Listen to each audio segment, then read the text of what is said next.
So welcome to the study of network models. What are network models? Why do we need a networking model? Let's understand. Let's assume we have a coal mine here, then we have a coal mine here, and then we have coal mine here. These are coal mines. I'm writing it here, coal mines. Okay. Now, the destinations are this, this, this, and there are certain intermediaries, intermediate points also, depot type points. So let those points be this. Sorry. Okay. Now let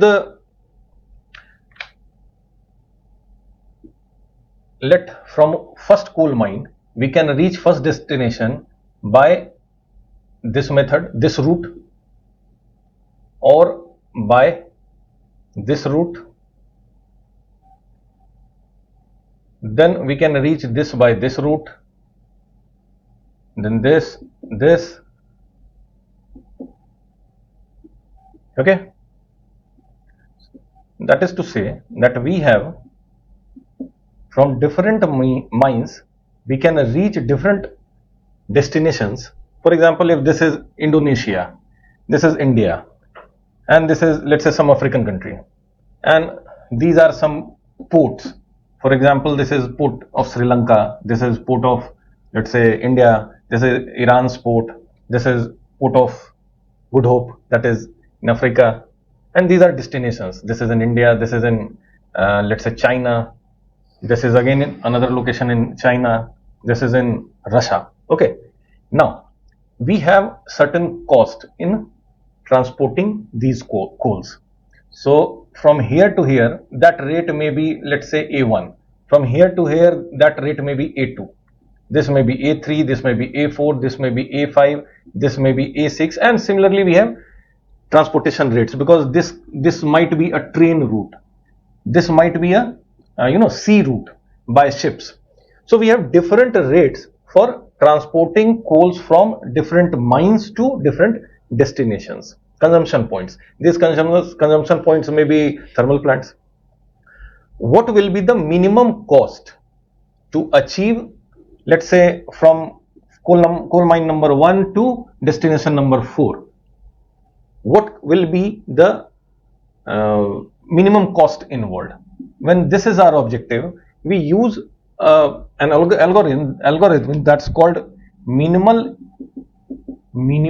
spanning tree algorithm. Okay. Now what I have done here is I have constructed a network model of this producer and consumption points, production and consumption points. This is actually network modeling of a real-time scenario. This I explained to you by an example so that you understand why we require network models. What we do in a network model? See, simply speaking, network models is nodes connected by branches. Simple. We have several nodes in circle, let's say 1, 2, 3, 4, and they are connected by branches, or they are also called arcs. Okay, and this is repetition. Okay, so this is modeling of a real-time scenario. This is network model.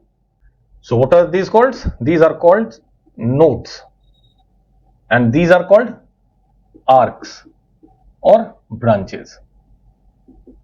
Clear? So when we have to minimize cost in transporting,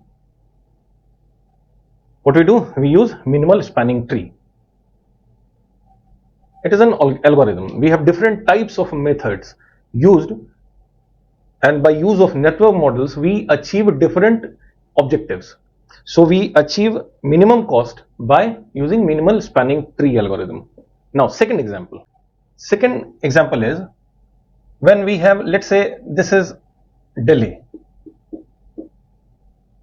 This is Lucknow. This is Patna. And this is Kolkata. Then we have, let's say this is Mumbai. This is Bengaluru. Now we have several routes. We may have several routes.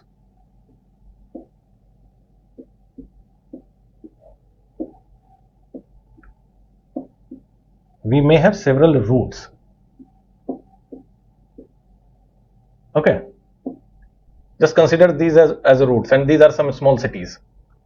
What will be the minimum, or what will be the shortest route between Delhi and Kolkata? This is second type of problem, and this here we use shortest route algorithm. So what we did, we created a network model like this. We have nodes and we have branches, and we'll use certain algorithm to find out which is the shortest route between two cities. Okay, this is the second example. Now let me take third example.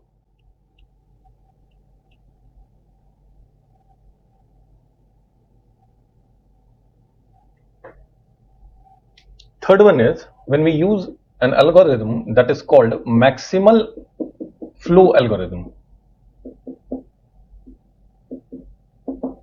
What is it? Let's say this is coal production center 1 and 2, and we have 3, 4 and 5 as consumption centers. Now from 1 to 3, from 1 to 4, from 1 to 5, then from 2 to 3, 2 to 4, 2 to 5, we can transfer coal. And the rate of transfer, let's say A1 tons per hour. This be the rate. So A1, A2, A3, A4, A5, A6. Then we also have capacity of these coal mines. Let's say it is X1 for this, that is X1 tons per hour can be mined out from this coal, and X2 tons per hour can be mined out of this coal. Similarly, we have capacity for the destinations, for the consumption center. Let's say Y1 tons per hour is the capacity of consumption at this destination. Similarly, we have Y2 and Y3. Now, in such a situation, what quantity of coal should be taken from 1 to 3, and from 1 to 4, and from 1 to 5, then again from 2 to 3, 2 to 4, and 2 to 5? What will be the optimum solution? That is where we use maximum flow algorithm. Clear?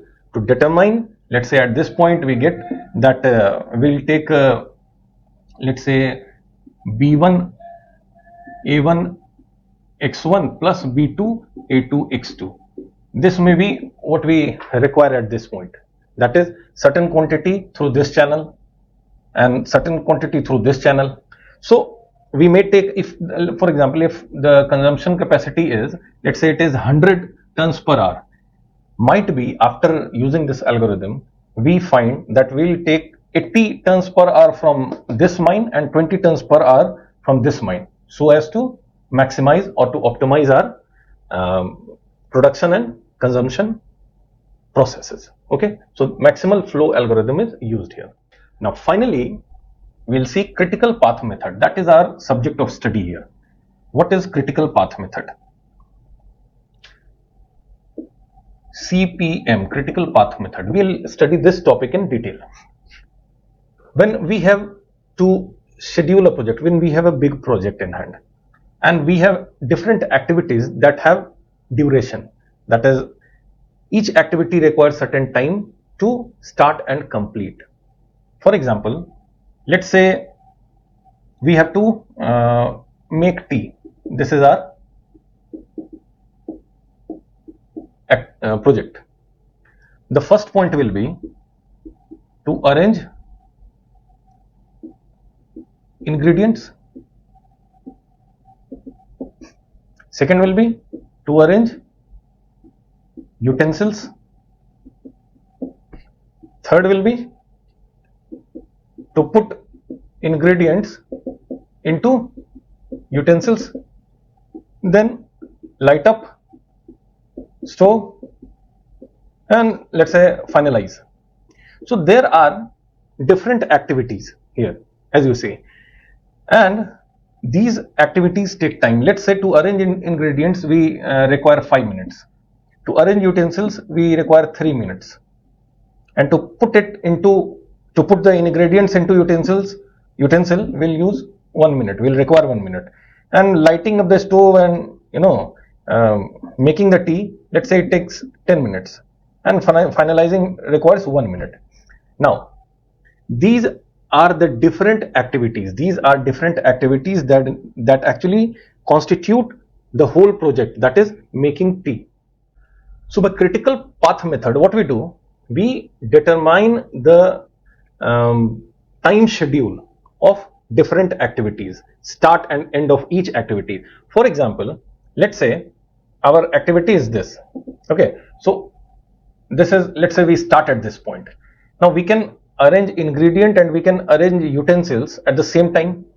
It is not required that first of all you go and find ingredient and then you go and find utensil. So we can, if this activity is, let's say A, so we'll have A, and this activity is B, so A and B together.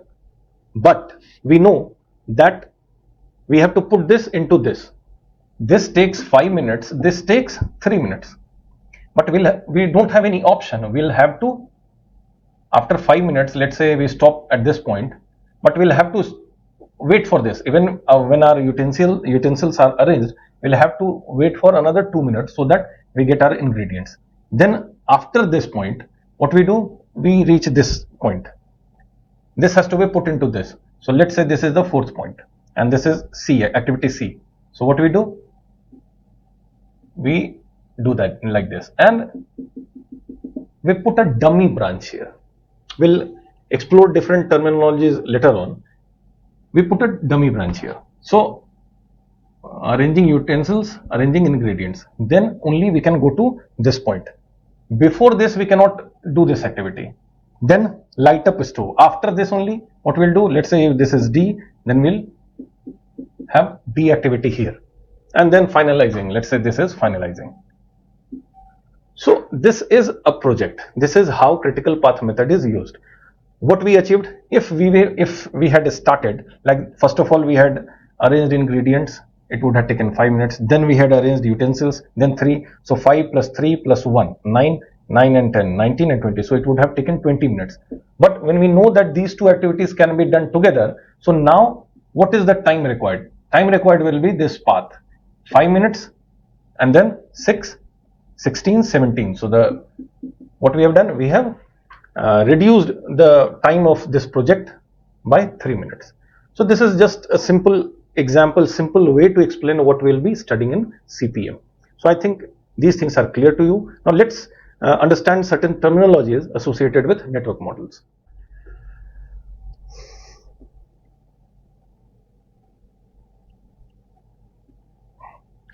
So as I told you, a network consists of nodes like this circle, and inside this circle we put a number to clearly identify that node.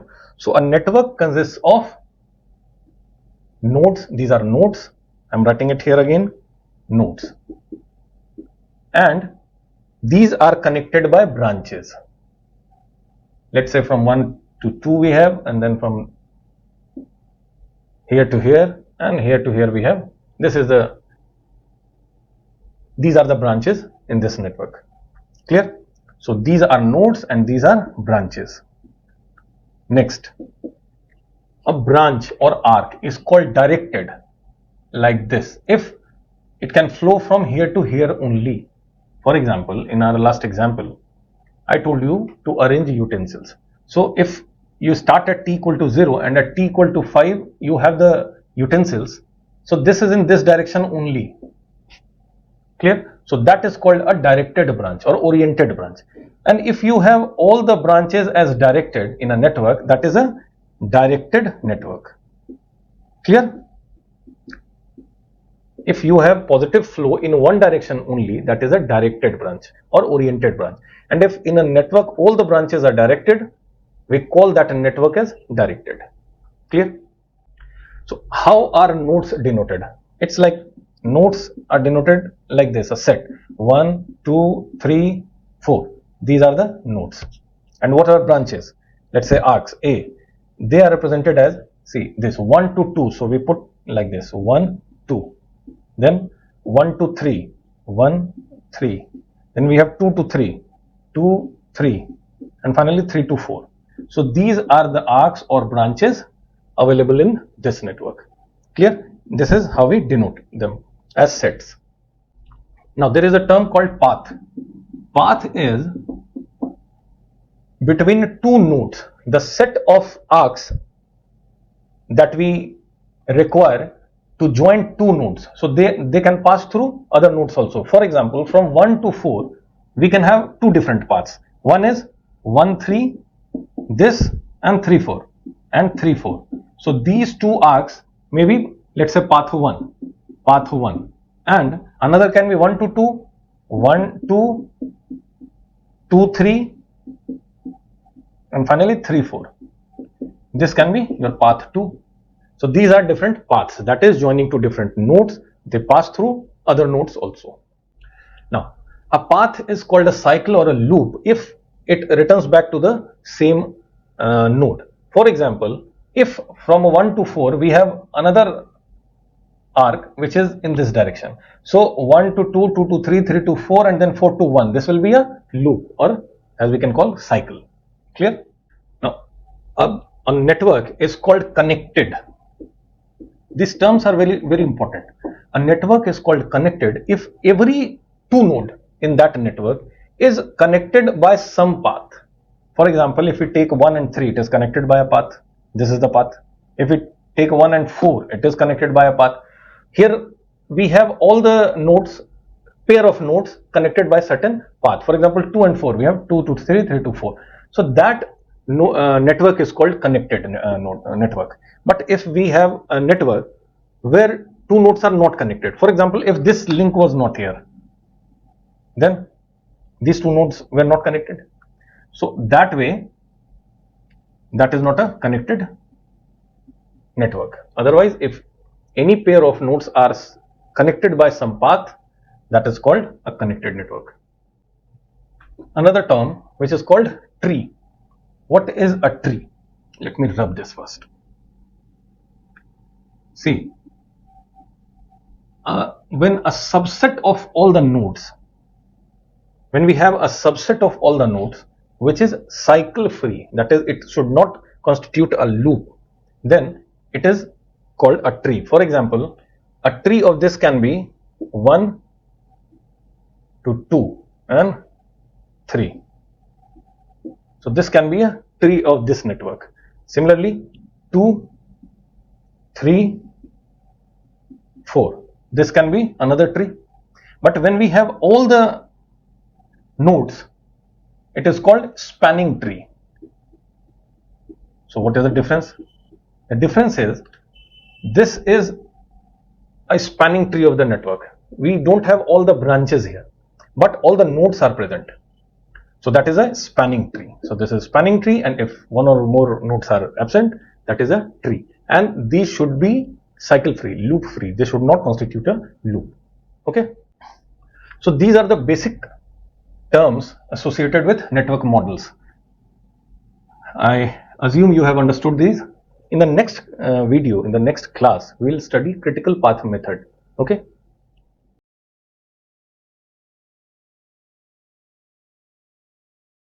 So we have understood what network models are. Now we'll come to our topic, that is critical path method. What is critical path method? It is a method for what? Method for planning, scheduling and controlling a project. Let's say our project, we have a project that is construction of a building. We have several activities. For example, an activity can be procurement of materials. Then the second can be arrangement of manpower. you need laborers, you need engineers, manpower. Okay, and similarly you can have several other processes or work.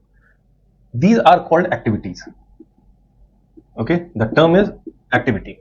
So procurement of materials is an activity, and when we have a collection of activities that are interrelated to achieve a common objective. For example, our objective is to construct a building, and for fulfillment of that objective we need to complete several activities.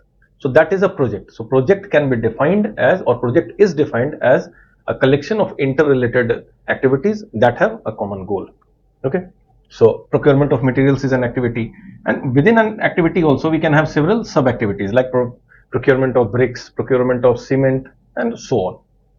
So you understand what is activity, you understand what is a project. Now when this is clear, what we do, we need to have planning of a project, we need to have scheduling, and we need to control the project.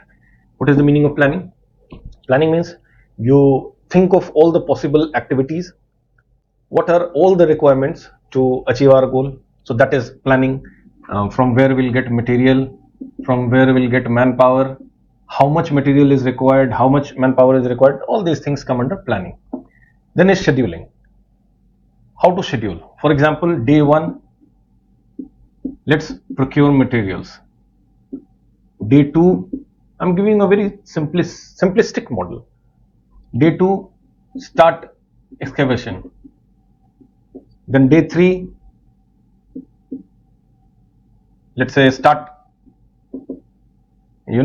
putting pillars, and so on till the final day when our objective is fulfilled and we have our building constructed. So this is scheduling. And then we have control system. What control system? What should be our setup, what should be our system? For example, manpower, managerial manpower, persons who will be looking at procurement process, persons who will be monitoring this excavation activity, also who will give salaries to everyone. So you need to control it. If you have delays here, so how to control the delays or how to manage it? These are the most basic 3 requirements for completion of a project. Then where is critical path method? Critical path method is a method. It is a method which is network based. Now here comes our network. I have told you what a network is. So it is a network based method for planning, scheduling and controlling of a project. Clear? Very simple definition. It is critical path method is a network based method for planning, scheduling and control of a project. Okay. So the objective of CPM, critical path method, the objective of CPM is to devise tools for execution of the project. We have to design analytical tools in order to achieve these: planning, scheduling and controlling. Okay, that is the objective of CPM. Now, how we do this? We can, for understanding, we can divide it into certain steps. Step 1, how do we do? Step 1 is defining activities. You understand what is defining activities?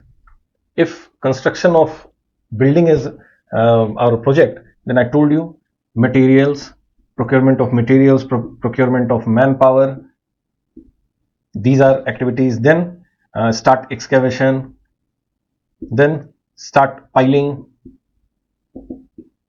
casting, and there are so many processes a civil engineer would know, but there are different activities. So what we do, we define the activities,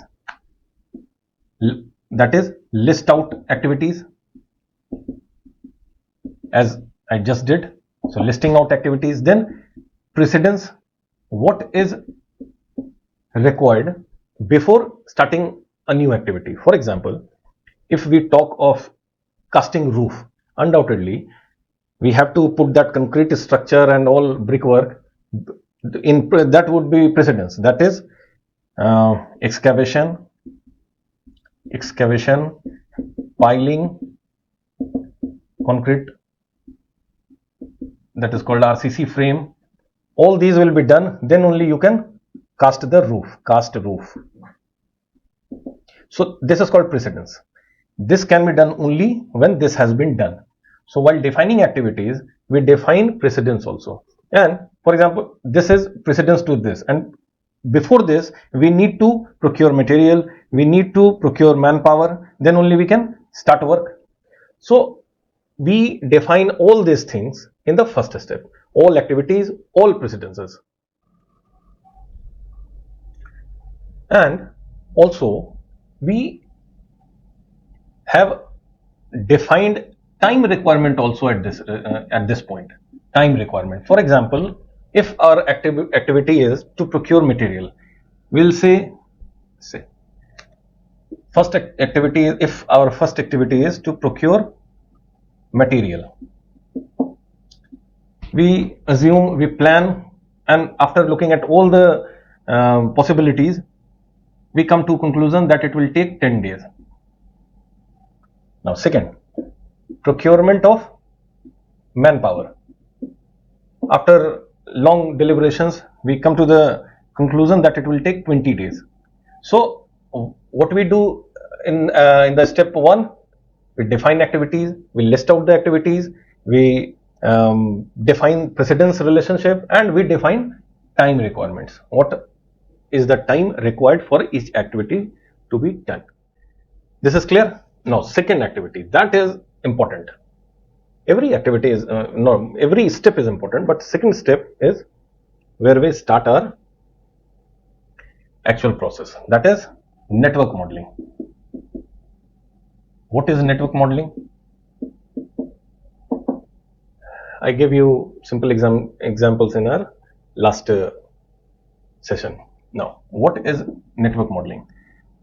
Just for explaining to you simply, later on we'll get deep into this. For simple explanation, let's say this is the first point, first node where we start our work. From here we have two different activities. These are points and these are activities, this you know. So let this be 2, 3. First is procuring material. You know it takes, I just give you 10 days. Second is procurement of manpower. It will take 20 days. Now until and unless these two have been completed, you cannot start the second activity, that is, let's say excavation of the plot. You cannot do this. You'll need material, you'll need manpower. So what we do, we create dummy activities. I'll explain these things later on. Then we start excavation. Now this may be what I'm saying, this may be, some activities, maybe I'm putting it in wrong way, but I'm just giving this to explain to you. So after this we start excavation. Let's say it takes 30 days. This way, by making nodes and defining activities, what we do, we model our project. We have a network model of the project. Clear? This is clear to you? So understand this, and don't worry if you don't understand this right now, because later on we'll get into very detail of this whole process. This is just a macro understanding of what critical path method is. So I have explained to you step 1 and step 2. Now let's see what will be step 3. Step 3 is called network computations. Network computations is, what is the meaning of network computation? For example, I told you it will take 10 days, this will take 20 days, this will take 30 days. So if we start at day 1, this should be at day 9, this should be at day, let's say 12, 15. So we compute the time required. We compute at each node what time will reach this node, what minimum time is required. So we define the start point, we define the end point. That is network computation. So we do all the computation work. First process was defining activities. Second was network modeling of that. Third is network computation. We do mathematics on it. All the days, all the all time and resources that is required. So we do that computation. And why we need to do this? So that we are able to make this. What is this? Time schedule. That is, I just told you, day 1 will be starting. So on 9th day our procurement work will be over. On 12th day our manpower procurement will be over. On 30th day our excavation will be over, and so last is that in, let's say, 6 months our building will be complete. So we do this network computation work to finalize time schedule. Okay, so this is third step. And then we have another step, very important, final step, that is called feedback. All of you understand what is feedback. What we do, we keep on taking feedbacks. For example, if I just said that on 30th day our excavation work will be completed, but what if some of the manpower is absent? We have employed, let's say 20 laborers, but from 10th day to 20th day 10 of these actually they are absent from work. Then you won't be able to complete your project on 30th day. So you must have a feedback mechanism that my work is not complete, so that you reschedule it. You do the computation again and you reschedule. Now let's say your deadline will extend to not 30th, then 6th of next month. So this is feedback, very important, because what happens when you have an actual execution of a project, there will be delays that will not be under your control. You have designed, you have planned, taking all the considerations, but there are several things that is beyond your control. So to accommodate them, you need feedback. So I have discussed 4 steps. Let's create a model, create an understanding, a flow diagram of what we just talked of. So the first will be defining activities. This is defining activities. This is the first point. Second will be, I told you, modeling of it. So network modeling. This is second one. Third one will be network computations.